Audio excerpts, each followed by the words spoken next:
The National Weather Service in Lincoln has issued a severe thunderstorm warning for central Champaign County until 9:45 a.m. At 9 a.m., a severe thunderstorm was located 20 miles west of Champaign, or 12 miles east of Clinton, moving east at 45 miles per hour. This is a destructive storm for Champaign and Urbana. Expected hazards include 90 miles per hour wind gusts and ping-pong ball-sized hail. This is a radar-indicated threat. The following impacts are expected. You are in a life-threatening situation. Flying debris may be deadly to those caught without shelter. Mobile homes will be heavily damaged or destroyed. Homes and businesses will have substantial roof and window damage. Expect extensive tree damage and power outages.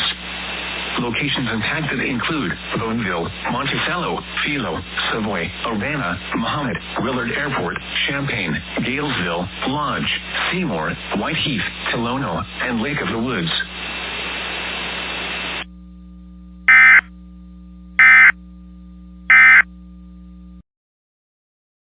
Tonight, celebrate.